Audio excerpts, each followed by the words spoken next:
Hello sa inyong lahat. Kamusta po kayo? What God hates? Ang mga kinasusuklaman ng Diyos. Pagbasa sa kasulatan, Proverbs chapter 6, verse 16 to 19. May 6 na bagay na kinasusuklaman si Yahweh at 7 ang kanyang kasuklam-suklam, mapagpataas na mga mata, sinungaling na dila, mga kamay na pumapatay ng walang kasalanan, pusong sa kasamaan ay laging nag-iisip, mga paang sa kasamaan ay nagmamadaling lumakad, saksi na ang kasinungalingan at nagsisalita at taong ang kaguluhan ay nagkakaibigan sa siyang dinadala. Sa aklat ng kawikaan ay isinulat upang hubugin ang tayo sa karunungan at ang tamang pamumuhay. Sa kabanatang chapter 6 ay dinabalaan tayo ni Solomon tungkol sa mga bitag ng buhay. Kasama na ang tamad na pamumuhay, pagiging mapanlinlang at pagiging tagapagdulot ng kaguluhan. Ngunit sa Proverbs chapter 6 verse 16 to 19 tinukoy ang 7 na bagay na kinasusuklaman mismo ng Diyos. Hindi lang ito basta palaala, ito ay malalim na pagsilip sa puso ng Diyos kung tayo'y seryoso sa ating relasyon sa Kanya. Malaga nating maunawaan kung ano ang ayaw niya upang tayo'y maiwas dito, mapalapit ng husto sa Kanyang kalooban.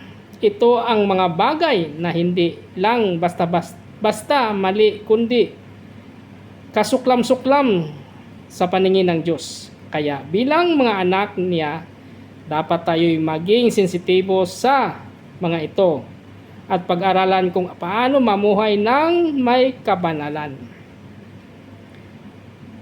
Ayon sa Proverbs chapter 6 verse 16 to 19, may 6 na bagay na kinamumuhian ang Diyos. Ito at 7 ay kasuklam-suklam sa Kanya.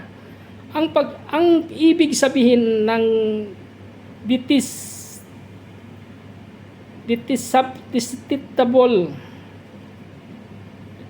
o kasuklam-suklam ay isang bagay na lubhang sumugat sa Kanyang likas na kabanalan.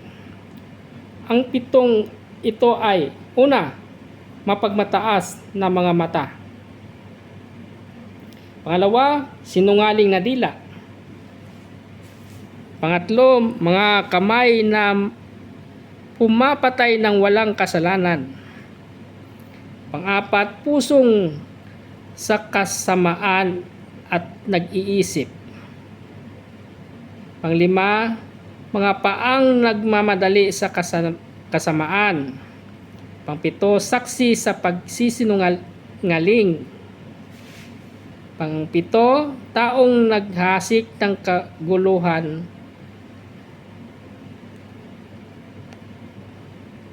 Hindi lang ito listahan ng kasamaan, ito ay larawan ng isang taong sugatan karakter ng Diyos. Sa lahat na ito ay ugat ng kaguluhan sa lipunan, simbahan o pamilya.